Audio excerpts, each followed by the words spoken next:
Good evening friends. और आज मैं आपको इस चैप्टर का लास्ट टॉपिक कंप्लीट करवाने जा रही हूँ। Hopefully we are going to finish this one chapter and here I am going to explain you this one, respiration contrasted with the photosynthesis, how it is going to be takes place। तो ये आपको हम next chapter में पढ़ाएंगे या आप higher class में class 10th में जाके इसको पढ़ेंगे, लेकिन अभी हम देख रहे हैं कि छोटे छोटे जो स्मॉल स्टेप्स होंगे वो मैं आपको यहाँ पे क्लियर करवा दूँगी। Now just read it. In many respects, respiration and photosynthesis in plants are distinctly opposite process. एक दूसरे के just एकदम opposite होती है।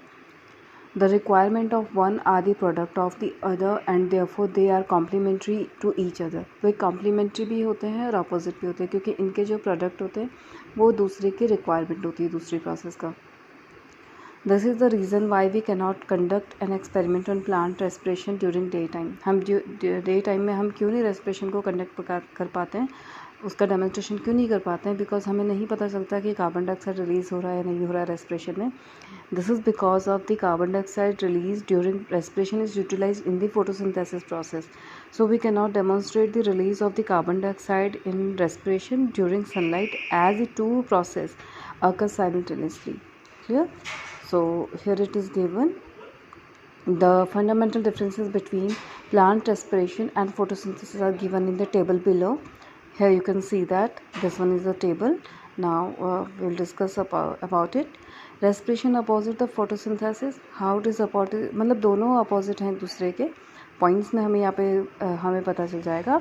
In the differences mentioned in table below, there are at least 5 points in which photosynthesis and respiration are exactly opposite to each other. Can you make out these points? ये क्या होते हैं कि जो respiration है it is completely opposite to the photosynthesis। हम day time में इसको नहीं कर पाएंगे क्योंकि जो CO2 रिलीज़ होता है वो यहाँ पे से आपको पता है फोटोसिंथेसिस प्रोसेस में रॉ मटेरियल क्या होता है, CO2 एंड H2O। तो जो रिलीज़ होता है रेस्पिरेशन में वो यहाँ पे यूज़ हो जाता है। फोटोसिंथेसिस में जो O2 रिलीज़ होता है वो यहाँ पे यूज़ हो जाता है। तो इस टेबल में हम लोग देख लेते हैं डिफरेंसेस क्या है। फोटोसिंथेसिस वन बाय वन हम स्टेप पढ़ेंगे, तो 7 दिया हुआ है और होपफुली आपको क्लियर भी हो जाएगा। Occurs only in the presence of chlorophyll, ये सिर्फ ग्रीन प्लांट्स में होता है photosynthesis and they known autotrophs, जो ग्रीन प्लांट्स होते हैं जो फूड खुद बनाते हैं, in presence of the chlorophyll and sunlight they knows autotrophs.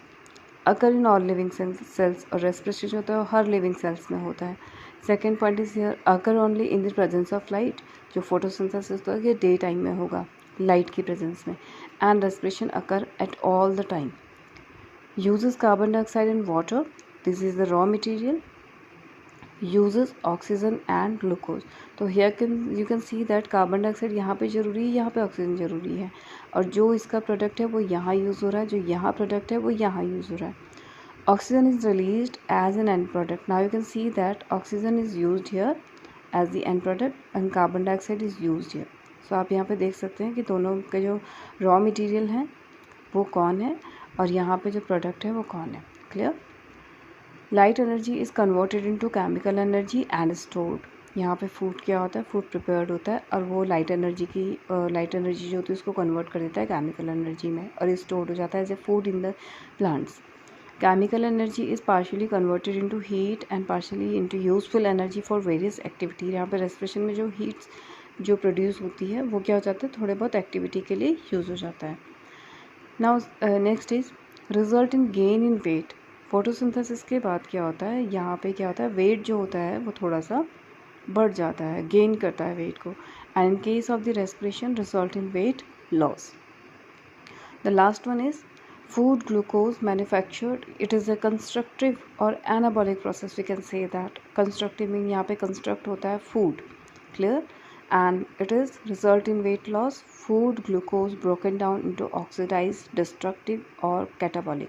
So now you can see that one term is here also, anabolic and catabolic. Anabolic is the constructive process and the catabolic is the destructive one. जहाँ पे कोई चीज़ टूट रही है या कम हो रही है या ब्रेक डाउन हो रही है दैट इज़ कैटाबॉलिक, और जहाँ पे कोई चीज़ क्या है प्रोड्यूस हो रही है या बन रही है या ज़्यादा हो रही है बढ़ रही है वो कंस्ट्रक्टिव एंड एनाबॉलिक होगा।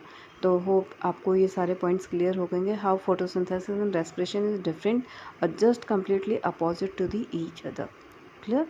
Now the last one is respiration in plants compared with respiration in animals. अब एनिमल्स और प्लांट के रेस्पिरेशन में डिफरेंसेस क्या है तो रेस्पिरेशन ही sorry, but how its make a difference between the plants and animals respiration.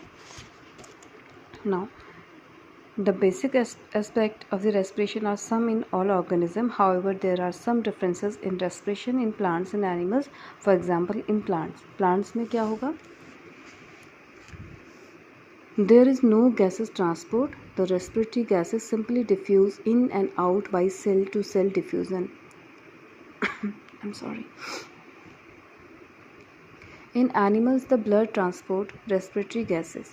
यहाँ पे क्या होगा कि यहाँ पे कोई गैसेस ट्रांसपोर्ट नहीं होगा। In case of the plants the respiratory gases simply diffuse in and out by cell to cell. यहाँ पे सिर्फ सेल टू सेल डिफ्यूजन के थ्रू होगा, कोई पर्टिकुलर यहाँ पे ट्रांसपोर्ट सिस्टम नहीं है। लेकिन in animals the blood transport respiratory gases, यहाँ पे क्या होगा कि जो एनिमल्स होंगे उन पर ब्लड जो होता है वो ट्रांसपोर्ट करता है रेस्पिरेटरी गैसेस को, like CO2 and O2। Next is one of the end product in anaerobic respiration is ethanol instead of lactic acid as in the case of animals। यहाँ पर एनारोबिक रेस्पिरेशन में जो and product होगा वो क्या होगा? Ethanol होगा। लेकिन जो ह्यूमन बींग्स में होता है वो क्या होता है? लैक्टिक एसिड होता है। जब भी आपने कभी देखा होगा थक जाते हैं या बहुत ज़्यादा फिजिकल एक्टिविटी के टाइम पे मस्कुलर जो पेन होता है वहाँ पे लैक्टिक एसिड के सब जमा हो जाने से होता है, जो कि प्रोडक्ट है आपके लैक्टिक एसिड का। Clear? They produce little heat as compared to animals. And यहाँ पे हीट में भी डिफरेंस ये है कि जो प्लांट्स होते हैं वो बहुत कम हीट को क्या करते हैं? प्रोड्यूस करते हैं आफ्टर द रेस्पिरेशन। लेकिन जो एनिमल्स में होता है उनमें हीट प्रोड्यूस होता है through the respiration. Now the progress check is here, you can fill in the blanks. The anaerobic respiration in plant the end product is what it is। Plants में क्या होगा? अभी आपको एथेनॉल एंड क्या होगा यहाँ पे? Carbon dioxide instead of the lactic acid in animals. Lactic acid क्या हो जाता है? ये एनिमल्स में होता है इन anaerobic respiration. The table below is intended to give the certain differences between photosynthesis and respiration, but a few points is given wrongly. Strike out the wrong ones and write the correct words instead. Result in loss in weight, क्या होगा इसका? Photosynthesis में होगा, ये गलत है। यहाँ पे क्या होगा? Result in gain in weight. जबकि रेस्पिरेशन में क्या होगा? Result in loss. ठीक है, लूज वेट। यहाँ पे आपको मैंने अभी जो टेबल पढ़ाया था उसमें चीज़ें थी। Sucrose is the product photosynthesis में, ये तो सही है। सुक्रोज ग्लूकोज बनता है वैसे। और यहाँ पे क्या? सुक्रोज इज ब्रोकन डाउन, तो ग्लूकोज होगा, ये सुक्रोज नहीं होगा, यहाँ पे ग्लूकोज होगा। ग्लूकोज ही बनेगा और ग्लूकोज ही क्या होगा? ब्रेक डाउन होगा फूड के उसमें। तो यहाँ पे आपको सुक्रोज को कट कर देना है। Occurs in green sales only, ये सही है। क्लोरोफिल जो होता है ग्रीन प्लांट्स में होता है, तो क्लोरोफिल सेल भी नहीं लिखेंगे यहाँ पे, आपको क्लोरोफिल करना पड़ेगा। अकर्स इन ऑल सेल्स, ये ठीक है। क्लियर? और यहाँ पे होगा use water and oxygen. In case of the photosynthesis it is going to use carbon dioxide and water, and in case of the respiration it is going to use oxygen and glucose। clear? तो ये आपके points clear हो गए हैं। Now you can correct this all and fill it up. और एक चीज़ यहाँ पे बहुत इंटरेस्टिंग है, sometime it is says that कि आपको नाइट में प्लांट्स के नीचे नहीं सोना चाहिए अंडर द ट्री। कहते हैं कि कार्बन डाइऑक्साइड रिलीज़ होता है। आपको पहले भी मैंने बताया था इसके बारे में, ये आपको ऑलरेडी डिस्कस कर चुकी हूँ, लेकिन फिर भी यहाँ पे क्लियरली लिखा हुआ है the carbon dioxide release by the tree during respiration at the night is too little to cause any harm. बहुत ज़्यादा हार्म नहीं करेगी अगर प्लांट रिलीज़ कर भी रहा है। लाइक इस टाइम पे फोटोसिंथेसिस नहीं होगा, तो what is the real product of the respiration? It release out. तो यहाँ पे जो कार्बन डाइऑक्साइड रिलीज होता है, we have much more of this gas in our bedrooms. ये हमारे रूम्स से भी काफ़ी कम होता है जितने कि हमारे रूम के अंदर होता है carbon dioxide. However, the drooping of the perching birds and the night active insects, spider, snakes, etc. ये सिर्फ आपको मना किया जाता है due to the some insects and कुछ ऐसे नाइट एक्टिव जो इंसेक्ट्स और एनिमल्स होते हैं उनके लिए वो थोड़ा सा आपके लिए ख़तरा हो सकते हैं। बाकी यहाँ पे कार्बन डाइऑक्साइड इतना बड़ा रीज़न नहीं है।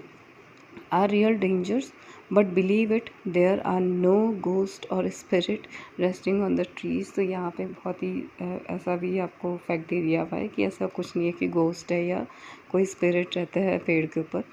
तो this is only the things कि CO2 बहुत ही कम होगा अगर ये रिलीज़ भी कर रहा है at the time of night. So ये यहाँ पे आपका ये वाला चैप्टर कंप्लीट हो गया है and hope it's clear to you. बहुत सारे एक्सपेरिमेंट भी हमने इसमें देखे हैं to demonstrate the respiration. So hope it's clear. Have a great time. Thank you.